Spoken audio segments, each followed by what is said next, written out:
What's going on, my people? Welcome back to another episode of the Stop the Count podcast. In this episode, I will be getting into what happened over the past weekend in combat sports, the Mexican national soccer team, and the NHL Draft, and also the NHL Free Agency. First, for some news, and possibly the biggest news that could have came out, Canelo Alvarez will not be fighting Jermall Charlo in September. He will instead be fighting his twin brother, Jermell Charlo. Yes, the 154-pound undisputed world champion will be challenging Canelo Alvarez on September the 30th. Now, the fight will be contested at 168 pounds for Canelo's undisputed championships. Also announced in the UFC, Shavkat Rakhmonov will be facing Kevin Gastelum in Kevin's return to welterweight on the September 16th Fight Night card. Now, getting straight into the boxing, first for the top ranked card, starting off with the Jahitucker fight. Now, it was an extremely close fight that Jahi lost. He didn't look good again, and he probably should take around a year off to actually try to get better at his game, instead of jumping right back into a fight in 3 months. I know that's easy for me to say when I'm not the one that's living off of boxing, but it'll be even better for him in the future if he uses this time right. Now for dantebenjaminjr, he is someone I didn't mention last video, but he had a great performance, knocking out his opponent in the first round. For the Tiger Johnson fight, Tiger's fight was a much better performance than his last fight, so just that is a plus in itself. He was able to get a stoppage, but still pretty much dominate this fight, winning a decision. Next, I'll talk about the co-main event, starting probably the best prospect in all of boxing, 19-year-old Abdullahmason. I just want to say Abdullah is so smart for his age. At only 19, he has a high ring IQ. His great feet work and also his ability to change angles are amazing. Now, getting into the fight, Abdullah was just great. At such a young age, he was dominating a fighter twice his age. His body shots and his jabs were on point. This fight only lasted 2 rounds, with Abdullah getting another knockout. Say what you want about his opponent, but this young man is going to be great, believe that. For the main event, Jared Anderson versus Charles Martin. For the first 4.5 rounds, Jared was absolutely dominant and even landed a knockdown on Martin in the 3rd round. But it was in the 5th round when the fight changed, as Jared's one big problem came back to bite him. His lack of defense and bad habit of only pulling back when his opponents take a shot at him really hurt him. Charles was able to land pretty much whatever he wanted this round, and surprisingly, Jared didn't go down. But it was from the 6th round on where Jared was fighting smartly behind his jab, really being composed and preserving his energy. The fight ended and Jared was the clear winner, losing only that 1 round.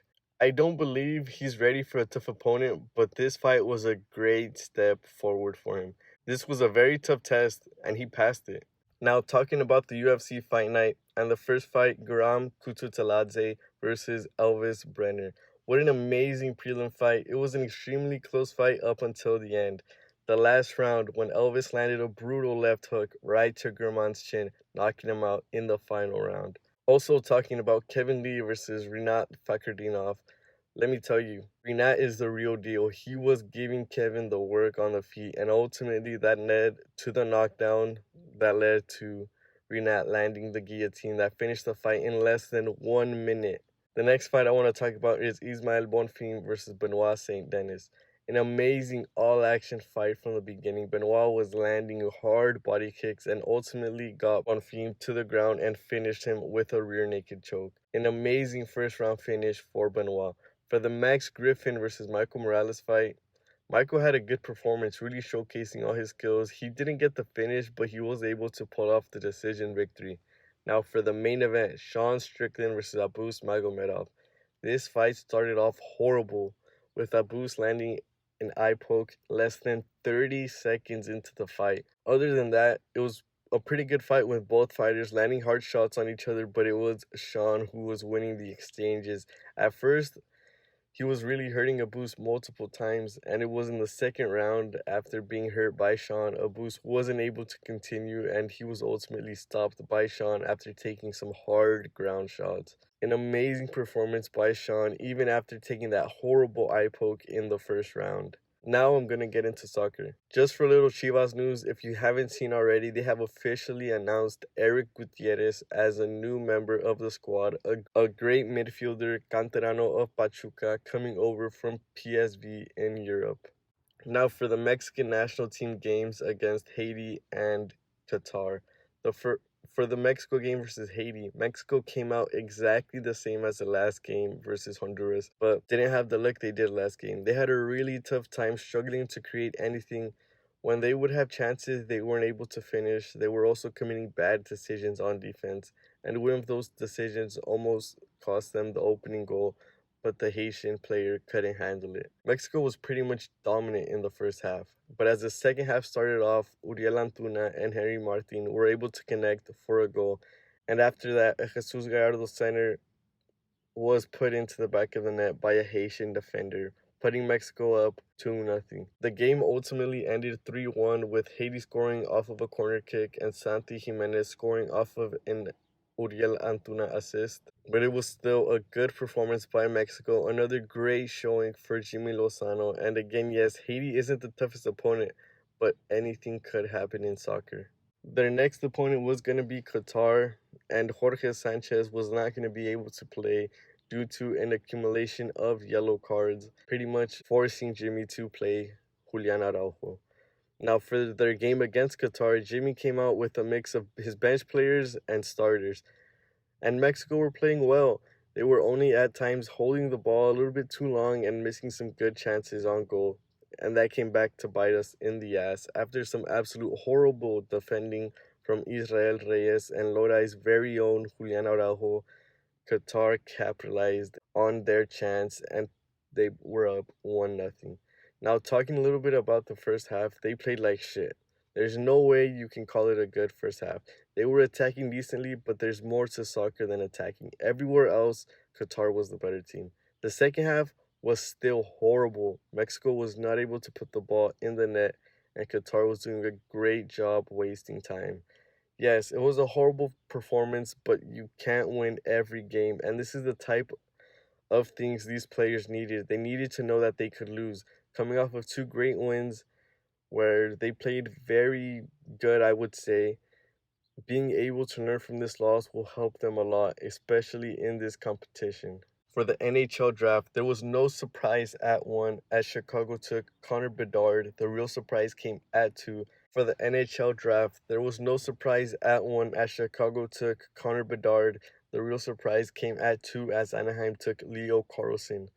This was a major surprise, especially to me, as I thought Anaheim were going to be picking between adamfantili and willsmith.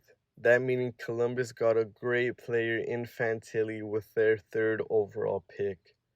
Now, who did the Sharks take at 4, you may ask? They took willsmith, and that would continue the matveimichkov slide. I believe that Michkov wasn't willing to give the Sharks a meeting, so Michkov did a great job trying to force where he would play at. At 5, the Habs continued that slide as they drafted David Reinbacher, a good defenseman.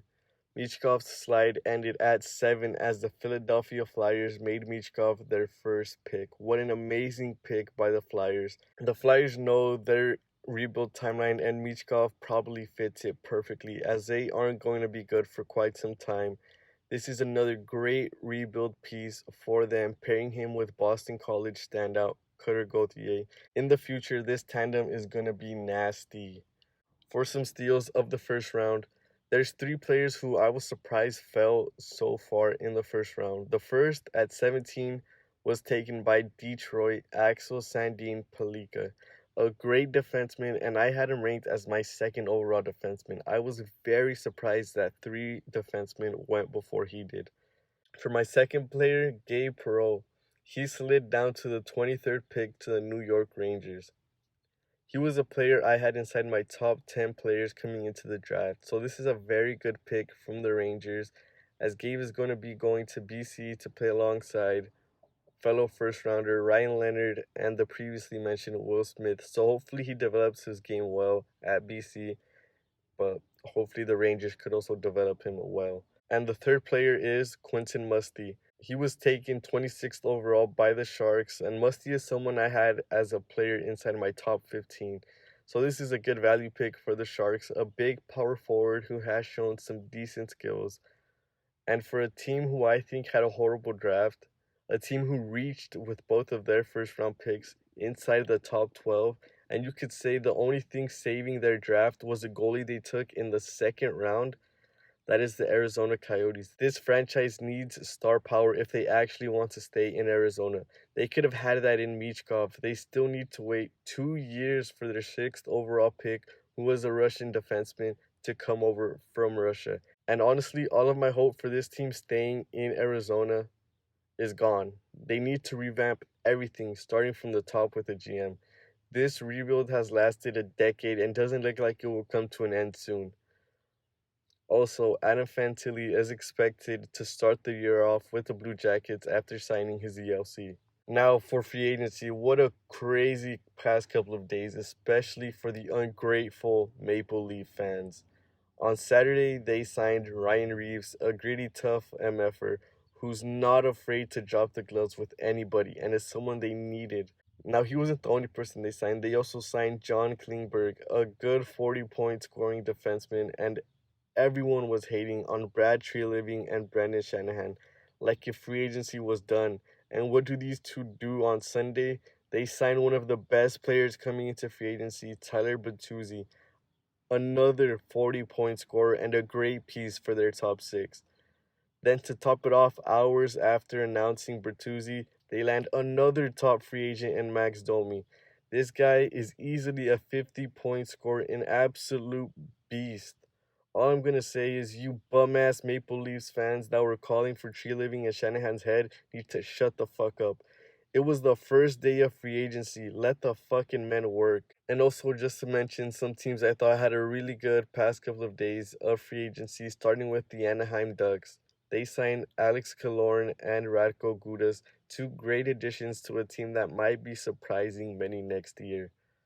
Also, the Carolina Hurricanes, wanting to push for the Stanley Cup, came out and signed Michael Bunting and Dmitry Orlov, two great additions to an already strong base of players on this contending team. And also, quietly, the Coyotes, but I'm not going to mention none of their free agent signings because of the horrible draft they had, you fucks. Maple Leafs fans crying before free agency is even over.